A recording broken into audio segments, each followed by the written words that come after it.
please stand and join me for the pledge? To the flag of the United States of America and to the republic for which it stands, one nation, under God, indivisible, with liberty and justice for all. Good evening, everyone. Today is Tuesday, January 14, 2025, the time being 5:30 p.m. This is a meeting of the Greensburg Board of Works and is called to order. At this time, please silence electronic devices. Amy, would you please call the roll? Jamie Kane. Here. Warren Barnhorst. Here. Robin Meyer. Here. Len Tebby. Here. Mayor Joshua Marsh. Here. You all should have received a copy of the minutes from December 10th. If there are no edits, additions, or corrections, those will stand as presented. Perfect. There being no old business, we'll move directly to new business. Police Chief Mike McNeely is here to talk about the CIT program first. Good evening, Chief. Good evening. Good evening, Board. So I'm not going to talk a whole lot, so you won't have to hear me a lot because I'm going to invite up some guest speakers tonight to talk to you about the CIT program. But I'm going to say probably early spring last year, Sheriff Myrose reached out to us, and he and Jail Commander Mike Eggleston had been talking about the Johnson County's CIT team, which is a crisis intervention team. It's the gold standard of the state. A lot of agencies are adopting their program. He asked us if this is something that we'd like to be involved in. Obviously, we said yes. Anytime we can train our people to be better, that's definitely what we want to do. And so we went ahead and started into a steering committee. We began having some meetings. Assistant Chief Fosnot ended up being our representative on that steering committee. And so he was able to relay information about what was being discussed. As that steering committee of how are we going to do this, what this is going to look like progressed, there became a grant opportunity, and I'm going to let them tell you a little bit more of how that all progressed, how we ended up finding ourselves landing in a grant that's going to potentially fund this for quite a while. So I'll invite you gentlemen up. So thank you for letting us be here tonight. So I'm sure you've probably all heard or seen, we recently, Decatur County Foundation received a $5 million grant from the Lilly Endowment. And so a little background on this is, back in March of 2023, my jail commander, Mike Eggleston, he started looking into the crisis intervention or CIT team models. And what we found was Johnson County Sheriff Dwayne Burgess is really the gold standard on that right now. And so he reached out to the Johnson County, explored what they were doing.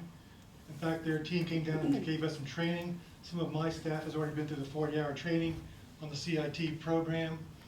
So we were looking at funding that through our own budget at that time, a little bit at a time. Well, then Tammy Winning came, I'm sure maybe some of you heard, in February of last year, she was looking for projects to apply for this $5 million grant. So it was kind of a marriage made in heaven with our CIT and this grant. So a lot of work was put into the grant, and in September of last year it had to be submitted, and we found out in December that we had been awarded this $5 million grant. So with that being said, what we're looking at doing, this is about mental health, behavioral health issues. We want to keep people out of jail, keep people out of the criminal justice system if we absolutely can. And a lot of our people in jail have mental health or behavioral issues. So again, Commander Eggleston started looking into it. I'm going to let him talk about the nuts and bolts of it. But what we're asking is long term here. We're thinking this money is going to last 5, 6 years, maybe 7. And we're going to start out a little slow. Our department is going to put out one field agent, whatever we call them. We're asking the PD to possibly put out one as well if they would like to. And then there'll be a coordinator. And we will work together in this CIT.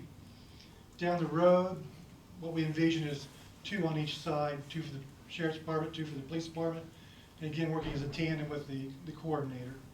So what we're asking for, again, long term, is when this money runs out, we're going to be asking the city to pick those 1 or 2 people up and have the coordinators pay. I have spoken with Chad Smith, the Commissioner's attorney, and I believe he may be in contact with your attorney about either an interlocal or an MOU or something in an agreement. So that's really the background on everything. I'm going to bring Mike up Mike Eggleston, the jail commander. This is his passion, this is his work. He's done a tremendous job with this, but he can really discuss the nuts and bolts with it all real quick.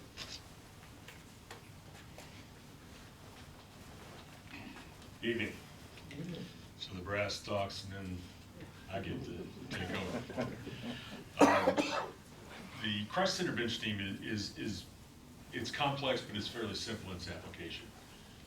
It is a team designed to go into the community, respond to calls that are based either from a true mental health disease or disorder, someone is in crisis, or you have someone who is been self-medicating with drugs or alcohol and has created a crisis situation.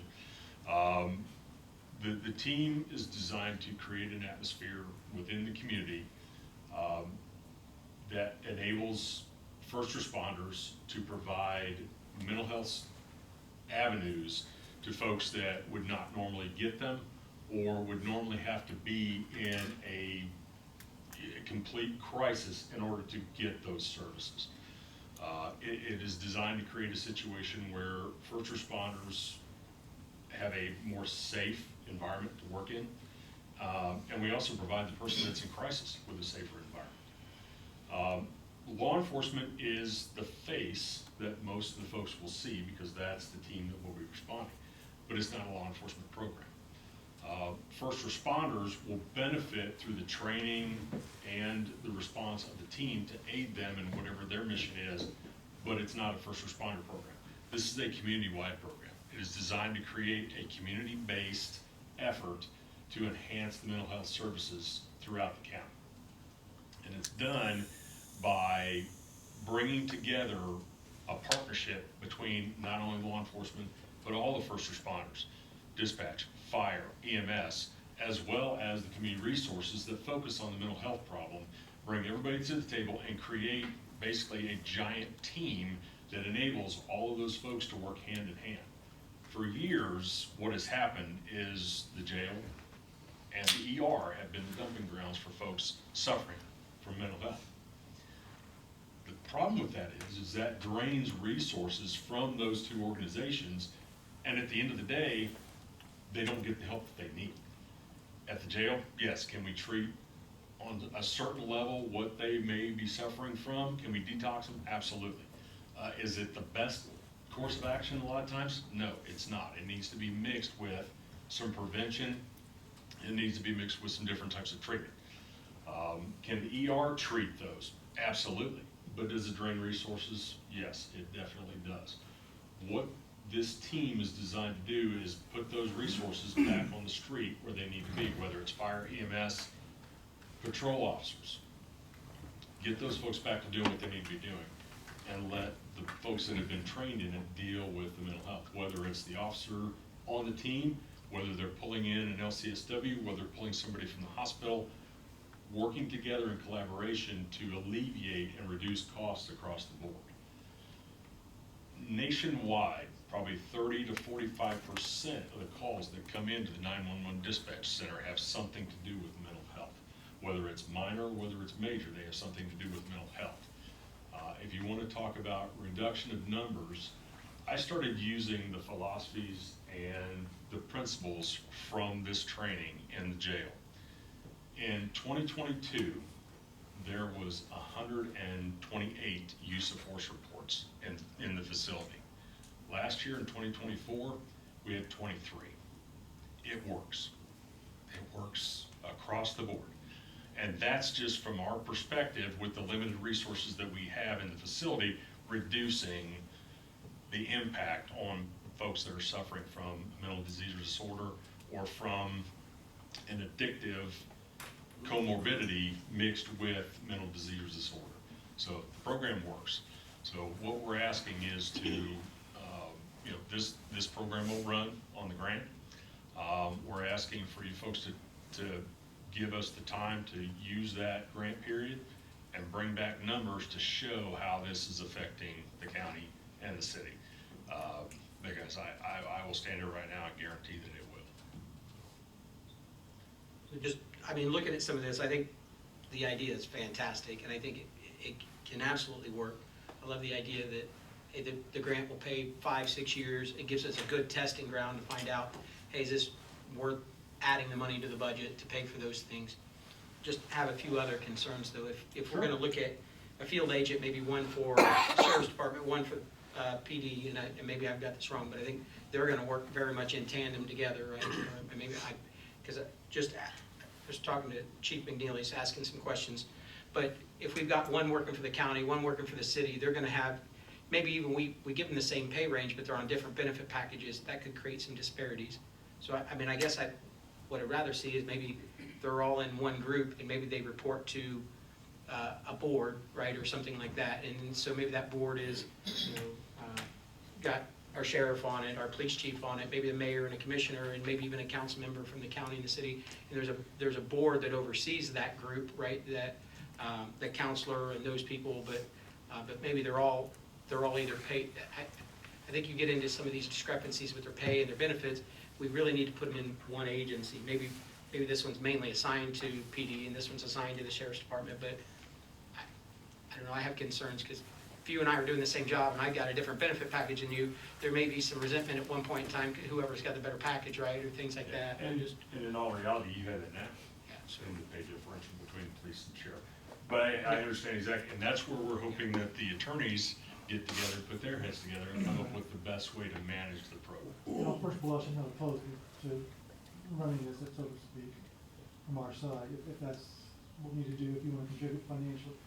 Again, the grant itself, we're going to be responsible, accountable to the foundation, as well as to the city council and county council until that money's gone. I want to make sure that, we're not going to be spending money willy-nilly by any means. We're going to be held accountable for that money. I just wonder, I mean, does it create an issue if I get one on one benefit package, one on a different benefit package? We can control the salary range, it's a new position, we can Right. mirror a salary, but we don't be on different benefit packages, and it just, does it create an issue? And that's my concern. And I wasn't saying the county, maybe it goes under a county head count, but I think there needs to be oversight from both the county and the city. I agree. And maybe that is a board that oversees it, that has, like I said, maybe it's got a commissioner and the mayor's on that board. Sorry, Mayor, I'm volunteering you for something else. I'm right? glad to help. But you got a council member maybe from the county, the city. Obviously, you and the police chief should be part of that committee, right, to oversee that. That is obviously something we can look at and tweak as we need to, yes, absolutely. And I will tell you, Jamie, based on my conversations with the county attorney,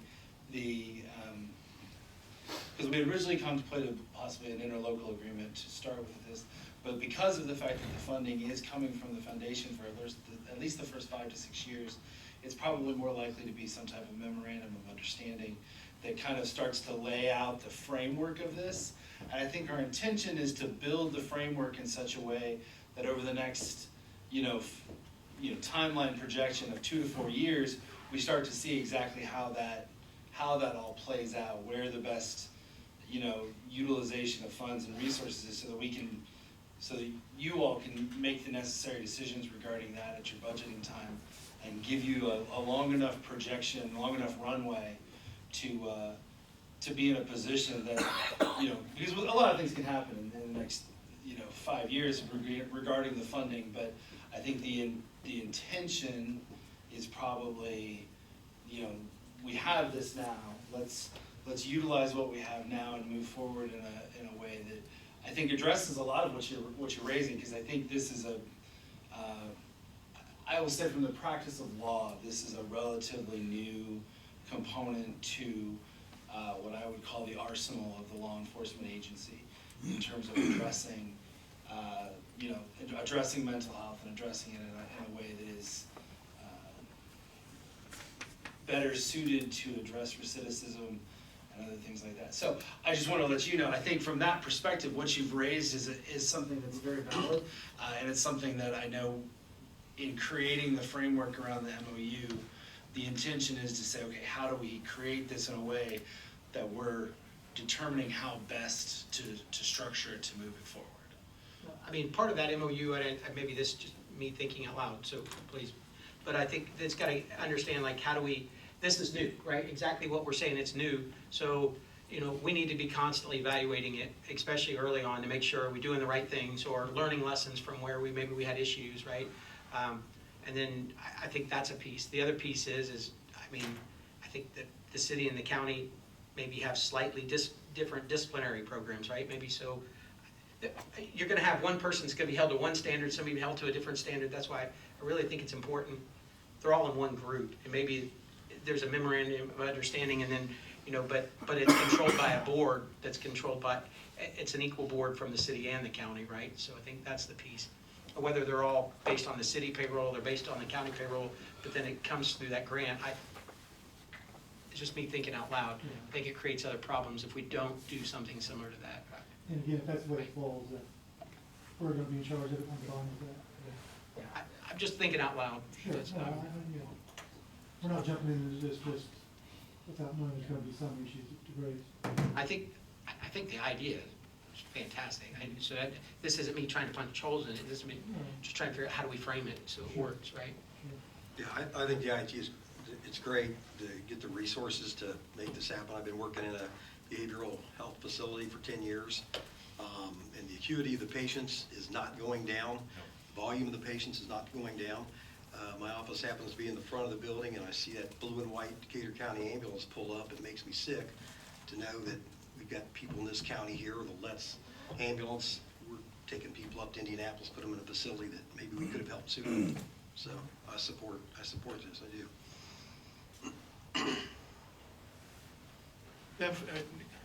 Yes, I agree that it's a wonderful opportunity to try and be proactive about things, and it's wonderful that we have enough of a runway to try and try it out and make the adjustments as we go, with the cooperation of both entities willing to make changes and not set one way or another. Yeah, Jimmy's point about an agency or some entity to kind of be responsible for it, I think makes some sense, that there's not two different sets of, as you're saying, two different sets of expectations, that there's one set of expectations for the program. So I'm confident that we can work something out. I like the idea of it being something that is not set in a permanent way, but set so that it can have some flexibility, that when adjustments are needed with consensus are being built for those changes, that we're able to make that without trying to do a bunch of legal hoops, but more of a cooperative arrangement. So I think it's a wonderful opportunity. When I heard about the grant, I thought, wow, this is terrific. Kudos to you all and to the foundation, for Tammy working on this. That, you know, when we heard about that opportunity coming back when the Lilly process was announced, you know, I thought it's a wonderful idea. It's great, but I didn't have any idea what we would actually do. But being able to say that Decatur County is utilizing it, I think speaks volumes to the foundation and to the cooperation that Decatur County ought to be known for, and I think is known for it. I think it's a great program too. I wasn't thinking the money piece when Jamie brought that up, because I'm in my 30s and mental health is real, and it's not talked about enough. And my personal life, you know, I wish that would have been more of a thing a couple of years ago.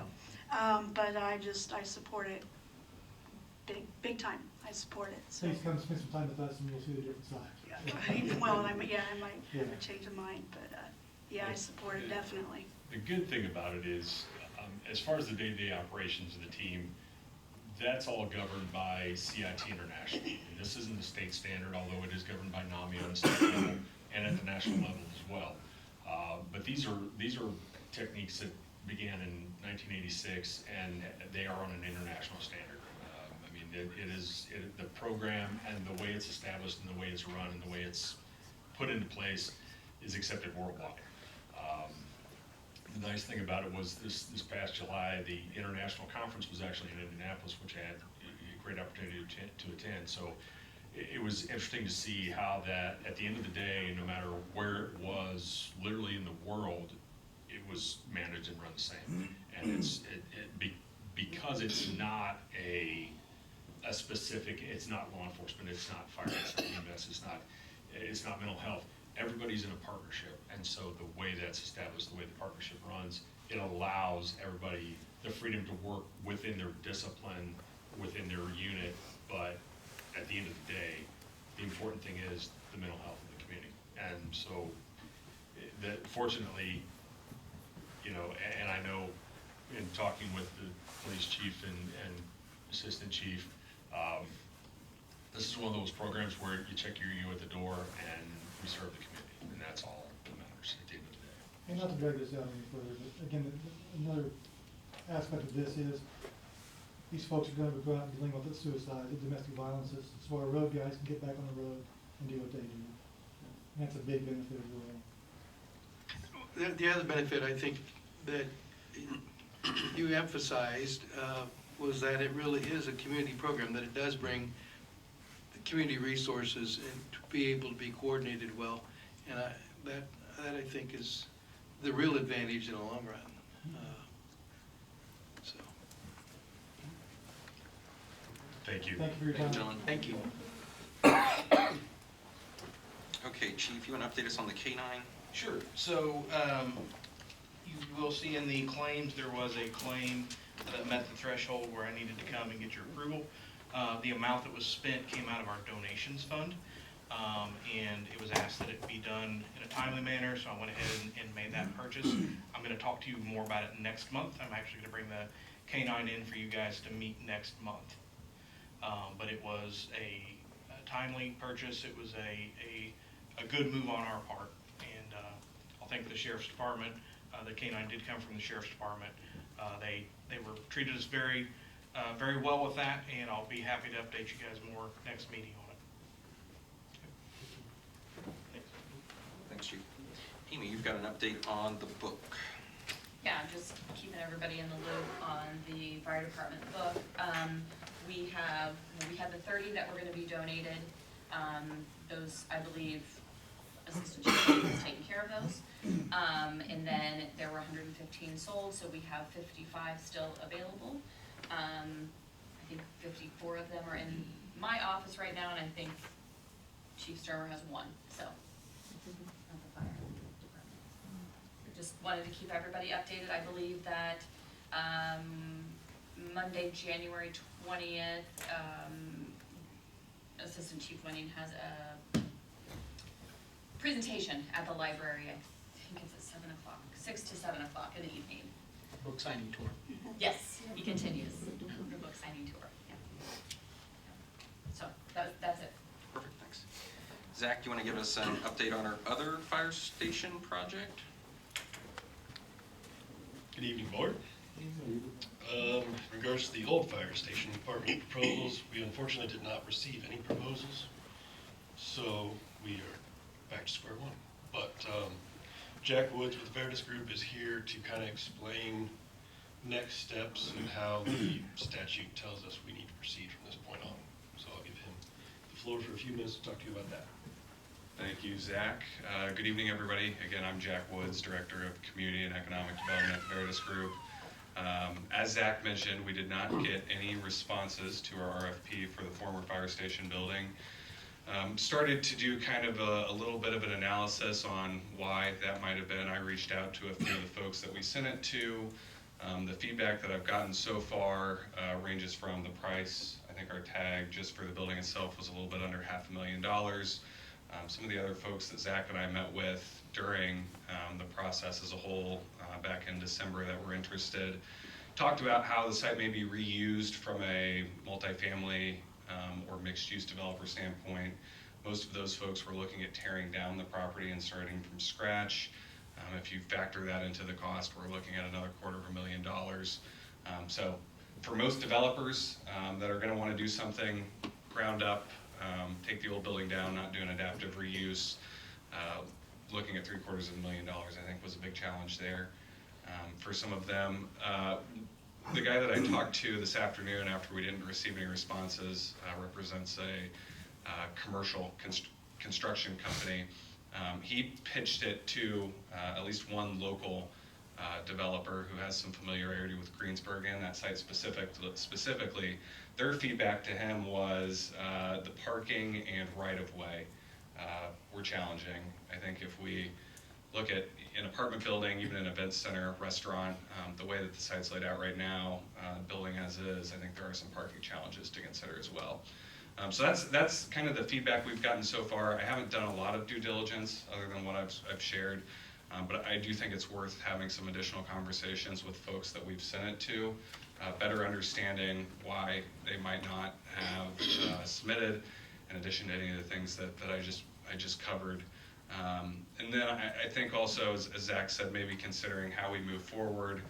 I do think if there are a few thoughts that cross my mind, and I don't know necessarily how feasible they are because some of them involve more cost than others, whether that is demolishing the building, if maybe we reach out to some more developers and kind of get their feedback, and if it's something that they want a blank slate, maybe we explore that, but again, there's going to be a cost to the board and the city to do that.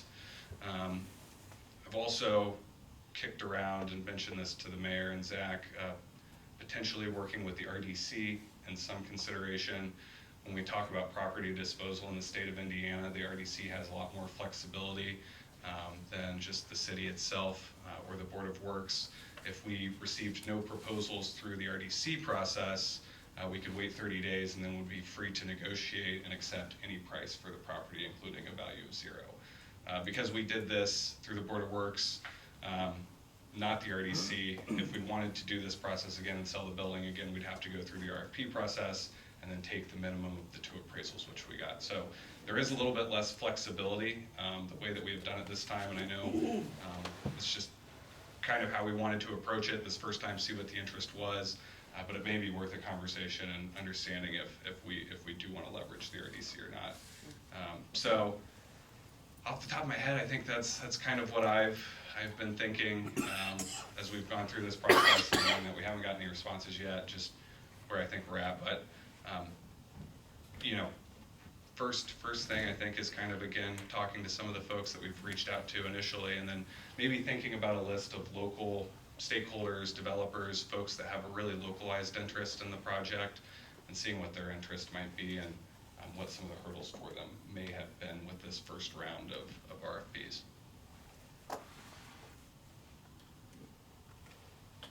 Any other questions? Anything for Jack? Okay. We'll work on figuring out what our next steps are over the next 30, 45 days probably to try to get a path forward and talk to some of our other partners. I guess maybe just a quick question. I know we had a couple parcels behind the fire station that we purchased over time, right? Were there 2? It's all in that one But it's all in that, okay. Yeah. Just wanted to It's make all sure been combined. That was my question. I think that also reminds me, as we talk about properties surrounding the fire station, some of the other feedback that I received was questions about how multifamily or a more commercial-oriented building would play in with some of the neighborhood residential right there too. That ultimately comes down to the residents living there. If they're okay with it, I don't think it's a problem. But from an outsider developer perspective, those were also some questions.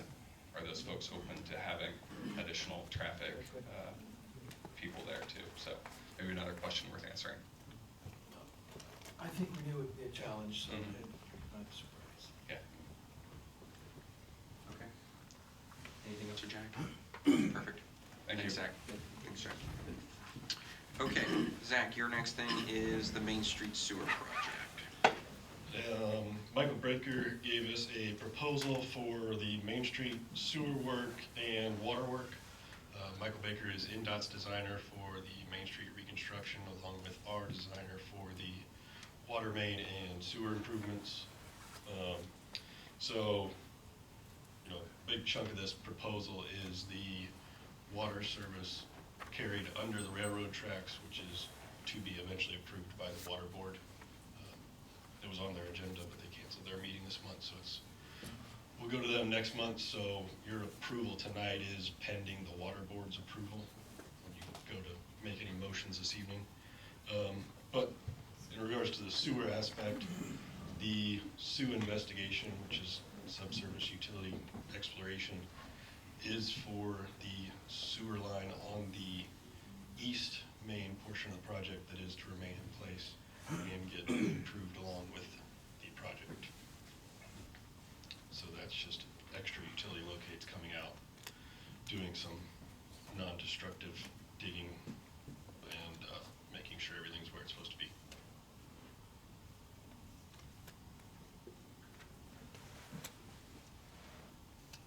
These bids though are combined, right, with the water and sewer, right? It is one solid agreement, Right. just need both boards' approval to proceed.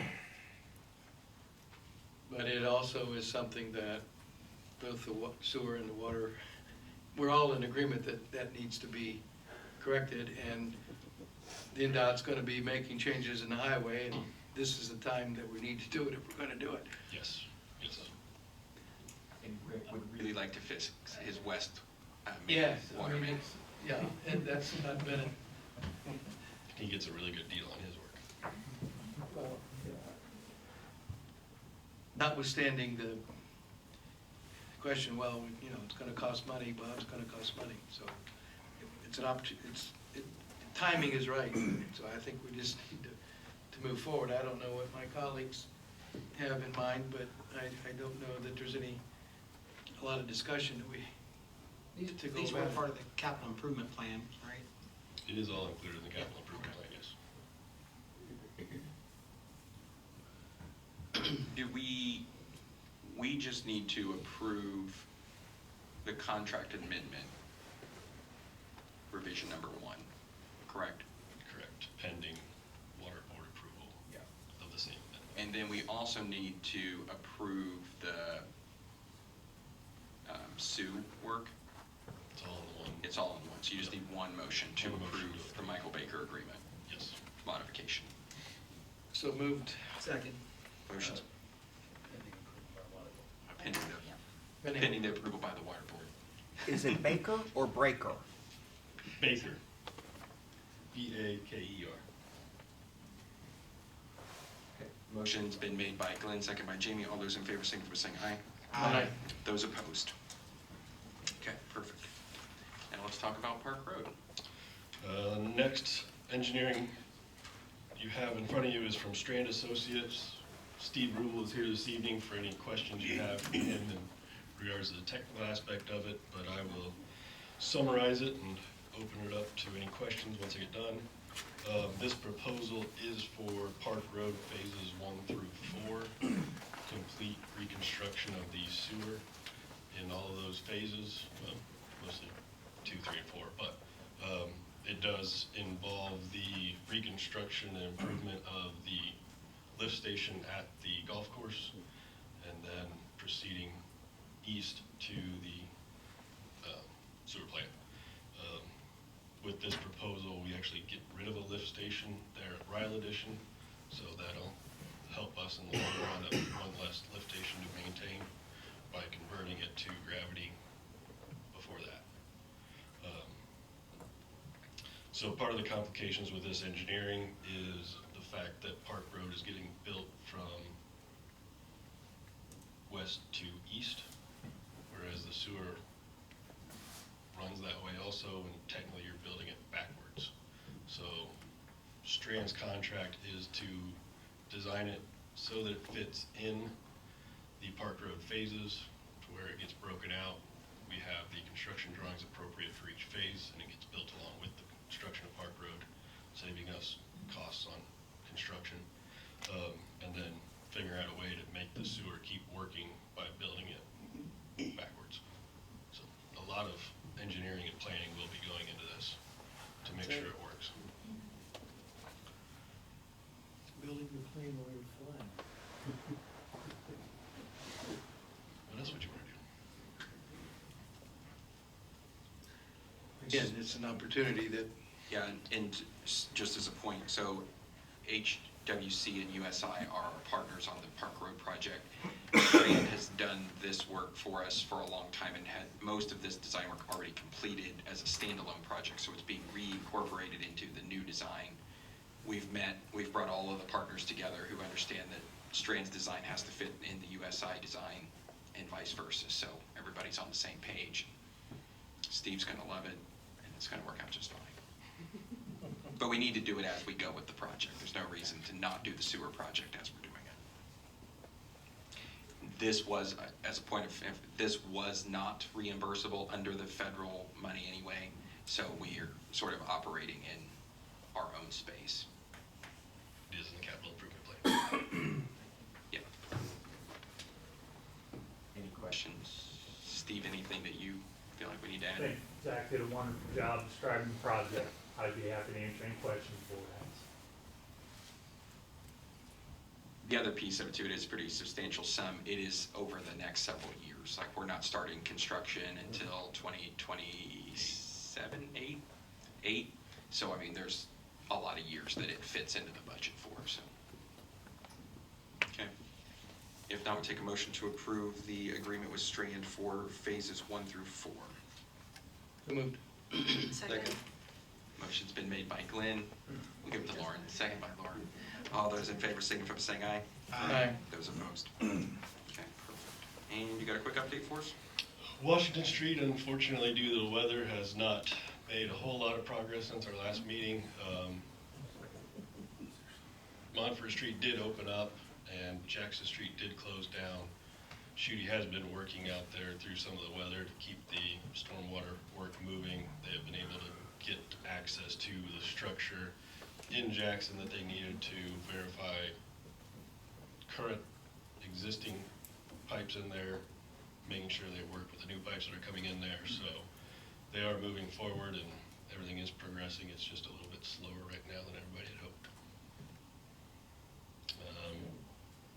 Future hopeful schedule right now, Jackson will get opened up sometime in March, mid-March. We'll get into Broadway April. So. Okay. Anything else on that? Perfect. Thank you. Thank you.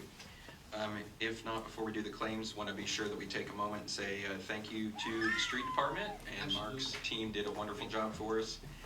Over the last week, it has been quite hectic. All of our public safety teams, first responding teams, utility teams have all been very, very busy and doing lots of good work. Mark's team ran a lot of hours and then turned around and did their normal work for us on Wednesday through Friday, along with continued snow. So many, many thanks, and appreciate their efforts and Mark's efforts to help get that all taken care of. Thank you, team. The only thing left, I think, is the claims. You all should have received a copy of those. Amy, do you have any, you're open on that? Okay. Take a motion to approve those as presented. Second. Motion's been made and seconded. All those in favor signify by saying aye. Aye. Those opposed? Perfect. With that, I'll take a motion to adjourn. Yes. Motion's been made. All those in favor signify by saying aye. Aye. Those opposed? Thanks, everyone.